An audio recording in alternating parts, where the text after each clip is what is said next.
Cet enregistrement appartient au Parti communiste international qui maintient sa ligne directe allant de Marx à Lénine, à la fondation de la Troisième Internationale, à la naissance du Parti communiste italien à Legrand, Livourne en 1921, et de là, à la lutte de la gauche communiste italienne contre la dégénérescence à Moscou et au rejet des fronts populaires et des coalitions de groupes de résistance.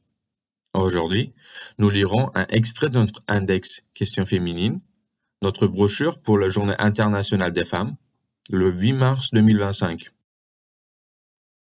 8 mars. Avec la classe ouvrière contre le patriarcat. Une femme sur 3 dans le monde a subi des violences physiques ou sexuelles. Les agressions viennent souvent de ceux qui prétendent les aimer, dans une affirmation extrême d'un droit patriarcal, à tel point que beaucoup de femmes vivent dans la peur d'être tuées entre les murs de leur propre maison. Les femmes ne peuvent être libres et protégées tant qu'elles n'ont pas résolu leurs besoins de logement et de moyens de subsistance. Les guerres, les famines et le chômage augmentent les souffrances des femmes. En Afghanistan, en Ukraine, en Palestine, en Syrie, en Haïti, au Soudan et dans bien d'autres pays, la violence fait partie de la vie quotidienne de la classe ouvrière et plus encore des femmes. Avec le déclenchement de la guerre pour le partage général du monde capitaliste, la brutalité va également augmenter. L'histoire des guerres mondiales, conséquence inévitable des crises du capitalisme, comme dans la période dans laquelle nous nous trouvons aujourd'hui, est aussi une histoire de violence contre les femmes, conséquence naturelle de la guerre. Avec l'aggravation de la crise du système capitaliste, les femmes, qui en temps de paix étaient laissées seules et sans solidarité, concentrées sur la défense de leurs conditions individuelles, sont poussées pendant la guerre à être ennemies les unes des autres, sous des faux drapeaux nationaux, derrière lesquels chaque bourgeoisie cache ses objectifs de simple profit capitaliste. Aujourd'hui, alors que la paix règne encore les grands États bourgeois, 69% des hommes ont un emploi contre 46% des femmes. Les femmes gagnent 78% du salaire des hommes. L'égalité de rémunération pour un travail égal est encore loin d'être atteinte. C'est une inégalité ancienne qui perdurerait à jamais sous le capitalisme car c'est le sort qu'il impose aux femmes. Même les grands capitalismes modernes, qui considèrent comme légitimes toutes les atrocités pour réaliser leurs ambitions impérialistes, se battent férocement pour satisfaire leurs besoins de main-d'œuvre bon marché afin de conserver leur part du marché mondial. Et pour cela, ils ont recours à l'oppression des femmes travailleuses. Il existe un nombre croissant d'organisations non gouvernementales censées défendre les femmes, mais qui, le plus souvent, n'organisent pas la lutte et agissent au mieux à un niveau d'assistance pure, tandis que le féminisme opportuniste ou petit bourgeois non seulement dresse les travailleurs masculins contre les travailleuses, mais exclut souvent aussi les femmes transgenres et les femmes migrantes.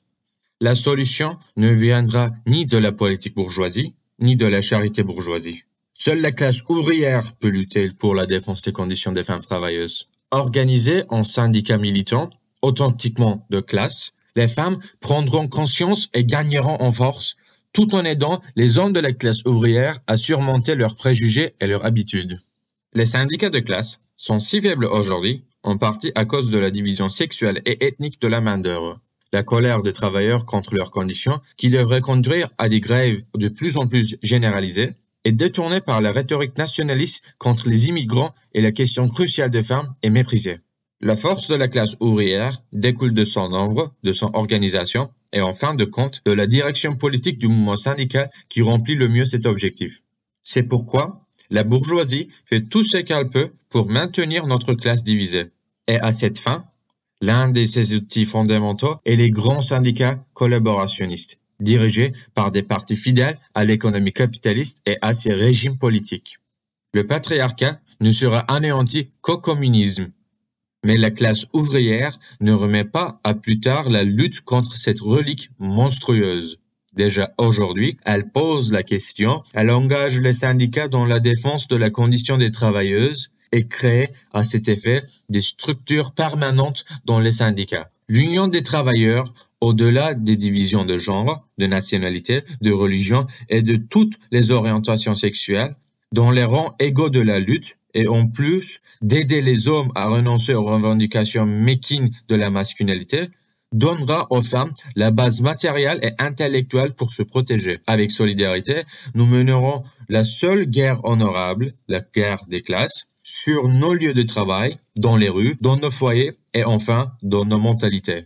Sous la direction d'un parti qui s'oppose à toutes les formes d'oppression, le Parti communiste international, la guerre des classes pourra réussir à libérer les conditions matérielles pour éliminer le patriarcat qui empoisonne encore toute la vie sociale. L'émancipation des femmes coïncide, s'identifie et aussi est une des conditions de l'émancipation de toute la classe ouvrière.